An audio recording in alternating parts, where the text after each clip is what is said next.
2부입니다. 1부는 고정 댓글에 링크 달아 놓을게요. 솔직히 미우나 고우나 한때 예비 시모였는데 그런 할매의 입원 소식 그리고 이어진 저의 파혼 통보까지 어쨌든 그렇잖아요. 뭐 사람이 아프고 쓰러졌다고 하는데 혹시 내가 이 남자한테 너무하는 건가 싶은 마음이 들었죠.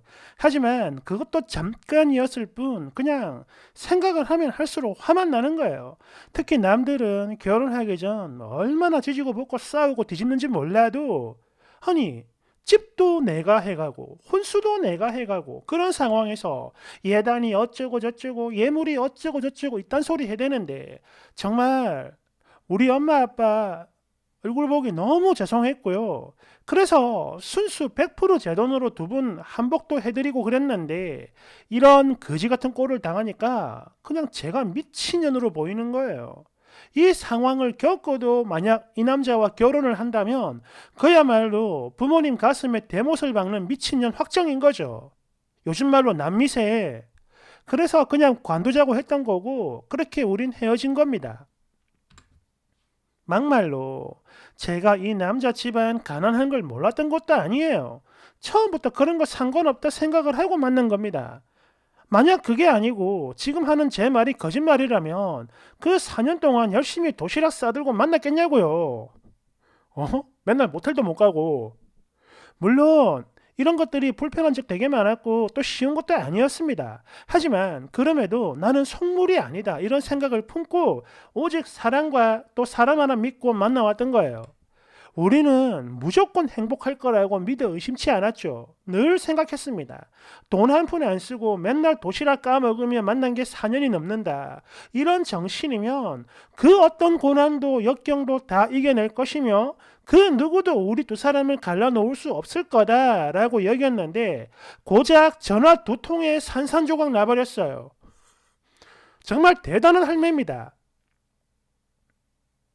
뼈저리게 느꼈어요. 왜 다들 부자든 가난하든 비슷한 집안과 만나야 한다고 그렇게 노래를 불러댔는지 머리통을 통째로 막 시계 맞아보니까 이젠 알겠다고요. 결국 집은 전세 놓기로 했고요. 이 모든 것들 다 통보했습니다. 그리고 그 할주마 병원에서 이 소식을 들은 건지 저한테 또 전화를 합니다. 그냥 차단해버릴까 하다가 그래 마지막인데 뭐라고 떠드는지 한번 드러나 보자 싶어가지고 받았죠. 그랬더니 아니 너는 내가 예비 시어머니가 쓰러졌다고 하는데 어떻게 병문안 한 번을 안 오냐? 걱정도 안 되냐? 이런 소리를 해요. 그래서 그냥 그래요? 안 그래도 소식 들었는데 몸은 좀 어때요? 괜찮으세요? 이러면서 마음에도 없는 걱정하는 척을 했더니 안심을 한 건가? 살짝 뜸을 들입니다. 기분 탓이 아니고요. 몇 초 동안 숨소리만 들리더라고.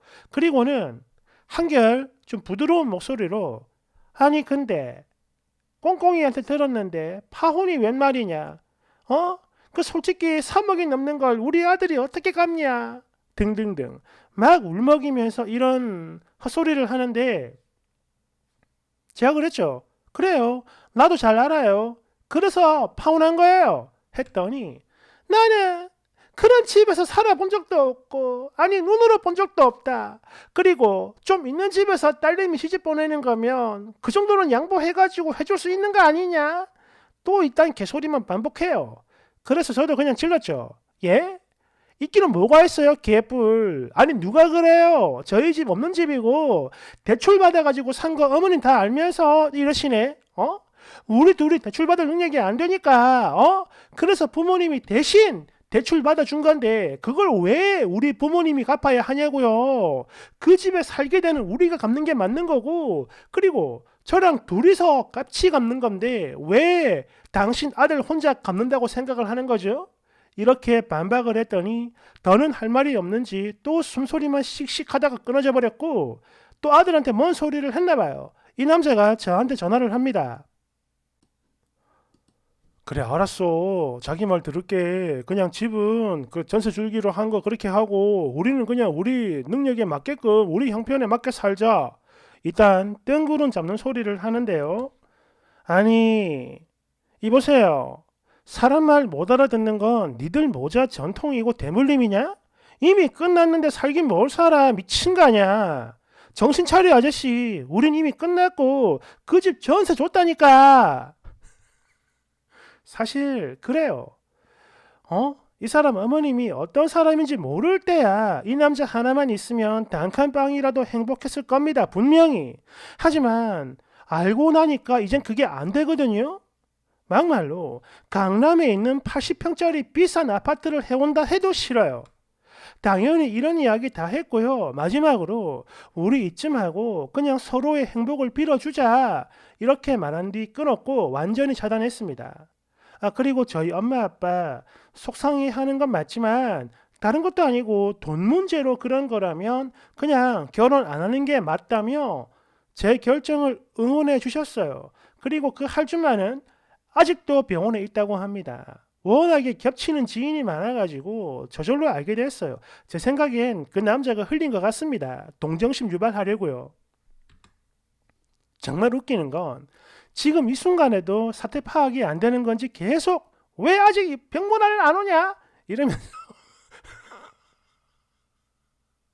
난리라고 합니다. 미친 건가 봐요. 솔직히 말하겠습니다. 이 남자만 생각하면 마음이 너무 아프고요. 제가 말만 독하게 했을 뿐이지 마음 흔들리는 거 사실입니다. 물론 저 할매를 떠올리면 순식간에 다시 식어버리지만요. 여하튼 그래서 나만 영 끊고 살면 되는 거 아닐까? 아들만 가끔 집에 보내는 집도 많다던데 난 그렇게 하면 안 되나? 무리인가? 이런 마음이 들다가도 네가 뭔데 감히 남의 천륜을 끊니 마니 그런 걸 하겠다는 거냐 싶어가지고 눈물이 많이 나오지만 그냥 여기서 끝내려고 해요. 정말 무섭습니다. 저도 이젠 이렇게 사람 하나 보면서 순수한 사랑만 할 수는 없는 거겠죠. 누구를 만나든 하나하나 다 따지면서 만날 것 같아요. 지금 보니까 밖에 비가 많이 오는데 그래서 그런지 마음이 더 슬픕니다. 안녕히들 계세요. 댓글 1번. 뭐 당장 마음이야 많이 힘들겠지만 딱 그뿐인 거고 구말리 창창하게 나면 쓰니 인생을 두고 봤을 때 정말로 현명한 판단한 거고 저는 축하를 해드리고 싶습니다. 울 일이 아니야 이건. 2번. 지금 저 할매가 자꾸 병문안 오라고 하는 건 멍청하고 상황 파악을 못해서 그런 게 아니고 돈줄 놓칠까봐 똥줄이 타서 그런 겁니다. 깔깔깔깔깔. 대충 뭐 얼렁뚱땅 넘어가면 될 줄 알았나 보네. 3번. 이건 진짜 쓰러진 게 아니라 그냥 쇼 하는 거잖아요. 똥꼬쇼. 눈물의 똥꼬쇼. 왜? 쓰니 잡으려고 그리고 이왕에 잡는 거 콧대도 팍 눌러버리려고 그러는 거 아니냐고. 사람이 진짜 아프고 쓰러지잖아요. 그럼 저지를 못해요. 4번. 이미 다른 댓글에도 말이 나왔지만 제가 봐도 그렇습니다. 일부러 쓰니한테 보여주려고 생쇼하는 거예요. 그리고 남자 수준도 그래. 생각하는 것도 글러 처먹은 것 같아. 글러 처먹었다고. 그래도 생각이 조금만 더 있는 사람이었다면 지금 자기 엄마가 진짜 충격받아 쓰러진 건지 사실 뭐가 그렇게 충격을 먹은 건지도 모르겠지만요. 아니면 쇼를 하려고 가라로 입원을 한 건지 다 알았을 거고 되든 안 되든 최대한 지가 인간이면 숨기려는 발악은 했을 겁니다. 그건데 그것도 아니고 그리고 설령 진짜 몰랐다 해도 문제가 되는 게 이건 뭐야 평소 자기 엄마한테 꼼짝도 못하고 완전 잡혀 사는 증거가 되는 거 아니겠어요? 그러니 절대 결혼해서는 안 된 위험 인물이라는 겁니다. 잘 피한 거야. 5번.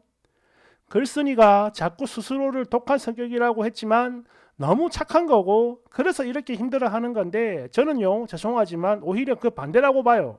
이건 말입니다. 당장 댄스 대놓고 기뻐해야 할 상황이다 이거지. 춤추라고 노래 부르면서. 물론 사람이 앞일 예측할 수 없다지만 저런 성격이 심오라면 쓰니는 절대 행복해질 수 없습니다. 예. 남자가 아무리 쓰니 편이라 해도 마찬가지예요. 그래도 자기 엄마인데 매번 저렇게 곡소리 해대면 죽어라 주구장창 쓰니 편만 들어줄 수는 없는 겁니다. 그게 안 된다고. 쓰니도 말을 했잖아요. 저 두 사람은 천륜입니다. 천륜. 안 된다고. 그리고 그런 줄다리기 과정에서 쓰니는 얼마나 상처를 받을지 또 그런 집에 보낸 부모님 마음은 어떻겠습니까? 그죠? 가슴 쥐어뜯을 부모님을 생각하면 정말 잘한 거니까 슬퍼하지 말고 지금 당장 춤추고 노래하며 기뻐하세요. 예. 얼른 진정한 반려자가 다가올 수 있도록 마음 훌훌 털어버리면 됩니다. 다시 한번 말하는 거지만 쓰니는 슬퍼할 게 아니라 커다란 축복을 받은 사람인 걸 잊으면 안 돼요. 6번. 아이고 쓰러져가지고 입원을 했다는 할머니가 아가리는 힘이 넘치는구만. 깔깔깔깔. 8번. 세상에 거지근성도 저런 거지근성이 또 있을까? 우린 돈 없으니까 혼수는 돈 많은 댁에서 해주세요. 집도 해주세요. 우리는 가난하니까 못할 수도 있지만 댁은 그래도 우리보다 돈이 많잖아요. 그까지 대출 좀 받았다고 없는 우리 아들한테 갚으라니 참 인정 없네. 뭐 이딴 생각으로 아들내미 장가 보내려고 했던 것 같아. 가난해서 아들 장가 보낼 때 혼수도 해갈 수 없다면 아이고 따님을 고생시켜드려 정말 죄송합니다 이렇게 사과를 하지 못할 망정 남의 귀한 딸내미 며느리로 들여가지고 그걸 또 인질 삼아 사돈 집 돈 뜯어먹으려고 작정을 했네. 어이구. 대출받은 비싼 집 싫다고 지랄해서 집 내놓고 자기 뜻대로 순순히 안 해주는 며느리 싫다고 또 지랄해가지고 파혼해주니까 병원은 또 왜 안 오냐고 난리치고 아직 결혼도 안 했는데 며느리 병간호는 또 받고 싶은가 보네. 그죠? 9번. 보니까 조금은 흔들리는 것 같은데 경험자가 조언해드립니다. 그 남자만 보고 살 수 있을 거란 기대는 하지도 마요. 그건 말이죠. 똥으로 향수를 만드는 것보다 어려운 일이고 설사로 끓인 된장국을 먹고 향긋하고 구수하다 이런 말이 나오는 것보다 100만 배는 더 어려운 일입니다.